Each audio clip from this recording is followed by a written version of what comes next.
శ్రీ గురుభ్యో నమ శ్రీమాత్రే నమ.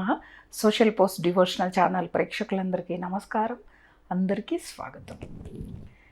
నాగశిలలని నాగపుట్టల్ని పూజిస్తే సంతానం కలుగుతుందా? చాలామంది నన్ను అడిగారు, అమ్మా నాగదోషం ఉంది మీకు, మీరు పుట్టకు పాలు పోయండి అని చెప్తూ ఉంటారు, ఇది ఏమాత్రం నిజం అని అడుగుతూ ఉంటారు. నాగదోషం అనేది ఉంటే సంతానం కలగరు, వివాహం ఆలస్యం అవుతుంది. ఎలా వస్తుంది ఆ దోషము అంటే, మనం ఈ జన్మలో అవ్వచ్చు, పూర్వజన్మలో అవ్వచ్చు, తెలిసి తెలియక ఈ నాగు పాముల పట్ల మనం ప్రవర్తించే విధానాన్ని బట్టి దోషం వస్తుంది. ఎలా? పాముని కొట్టిన, పాముని చంపి దాని దహన కార్యక్రమాలు ఏమి చేయకుండా వదిలేస్తే, అలాగే చంపమని, దాన్ని ఇబ్బంది పెట్టమని, కొట్టమని అవతల వాళ్ళని ప్రోత్సహించిన, రెండు నాగ సర్పాలు పెనవేసుకొని ఉన్నప్పుడు చూసిన మనకి నాగదోషం వస్తుంది. పుట్టలు ఉంటాయి కదా, నాగ పుట్టలు పెట్టుకుంటాయి, వాటిని సంహరించి భూస్థాపితం చేసిన అవి దోషం వస్తుంది మనకి. ఇవి మనకు తెలిసి తెలియక చేసి ఉంటాం కదా, మరుజన్మలో మనకి దోషం రూపంలో అది మనల్ని ఇబ్బంది పెడుతుంది. మరి వాటికి ఇబ్బంది పెట్టినప్పుడు వాటికి మనం ఉపసంహారం అనేది చేసుకోవాలి కదా, ఉపసంహరించుకోవాలి కదా. అవన్నీ వెనక్కి ఎలా తీసుకోవాలి అంటే, మనకి ముందుగా జాతకం చూడకుండానే చెప్తాడు నాగదోషం ఉంది అని. మరి ఏం చేయాలి, ఎలా చేస్తే జరుగుతుంది అంటే, ఇంకా కొన్ని కారణాలు ఉన్నాయండి. అబార్షన్ చేయించుకోవటం, పుట్టిన బిడ్డల్ని విపరీతంగా కొట్టడం, కొంతమంది చంపేస్తూ ఉంటారు. ఇలాంటివి చేస్తే కూడా మరుజన్మలో సంతానం కలగదు. అబార్షన్లు చేయించుకున్న వాళ్ళకు కూడా కలగదు.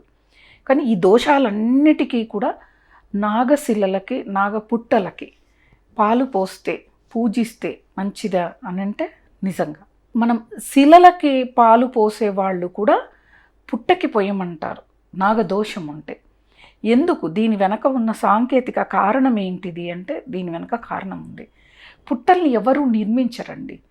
చీమలు పుట్టలు మట్టి తీసుకొచ్చి పుట్టలు పెడితే దానిలో పాములు వెళ్ళి కూర్చుంటాయి. ఆ మట్టిని కూడా కొంచెం తీసుకొని చూడండి, అది ఇసుకలాగా ఉండదు, మట్టిలాగా ఉండదు, చిన్న చిన్న ఉండలుగా ఉంటుంది, వేరేగా ఉంటుంది నిజమైన పుట్ట మట్టి.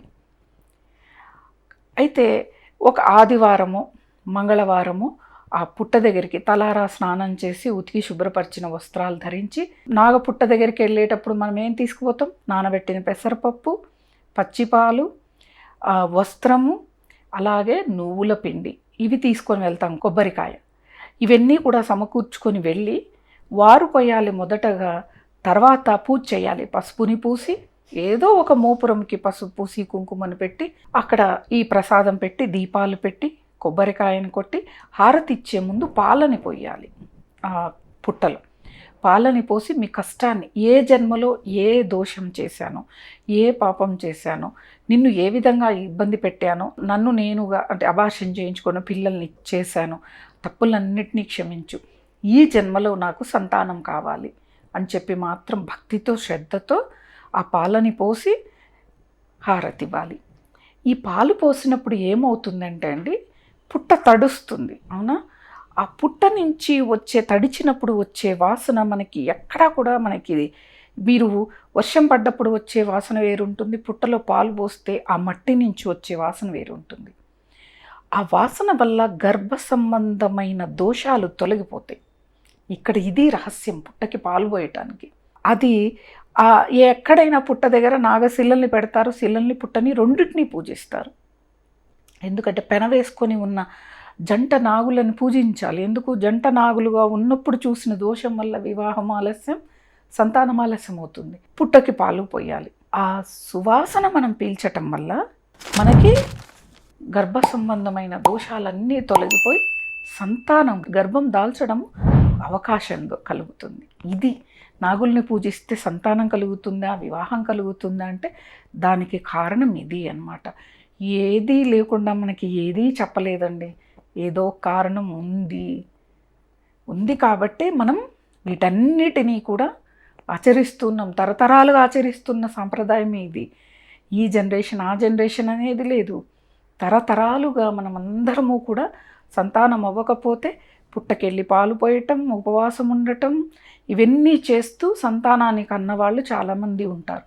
అయితే పుట్టకి పాలు పోసి నాగమ్మకి పూజ చేస్తేనే అవుతుందా అంటే వైద్యపరంగా కూడా మీరు కొన్ని జాగ్రత్తలు తీసుకోవాలి, వైద్యున్ని సంప్రదించాలి, మందులు వాడాలి. వాడుతూ భగవంతుణ్ణి పట్టుకుంటే ఆ రెండు అంటే కర్మ తీరుతుంది. కర్మ తీరగానే వైద్యుడు ఇచ్చిన మందులకు కూడా సత్ఫలితాలు అందుతాయి. రెండు మానవ ప్రయత్నం, భగవంతుడి యొక్క అనుగ్రహం, రెండింటినీ మనం పొందాలి. అంటే మన ప్రయత్నం చేస్తే భగవంతుడి అనుగ్రహం కూడా. అంటే ఆయన పూజిస్తూ ఇట్లా మన ప్రయత్నం వైద్యుల దగ్గరికి వెళ్ళి తీసుకుంటూ ఉంటే రెండు ఒకసారి జరిగాయంటే త్వరగా సంతానం అవుతుంది. వివాహము అంటే ఏదైనా దోషాలు ఉంటాయి. ఏం దోషాలు? భార్యాభర్తల్ని విడగొట్టినా, భార్యాభర్తల మధ్యలో గొడవలు పెట్టినా, అలాగే భర్త నుంచి భార్యను దూరం చేసిన, భార్య నుంచి భర్తని దూరం చేసిన ఆ పాపం వల్ల వివాహం ఆలస్యం అవుతుంది. కాబట్టి వీటన్నిటినీ కూడా దృష్టిలో పెట్టుకొని మీరు ఇవన్నీ ఈ అపోహల నుంచి పక్కకు వచ్చి దృఢమైన నమ్మకంతో మన ఆచారాలని మనం ఆచరించాలండి. ఇది ఆచారం.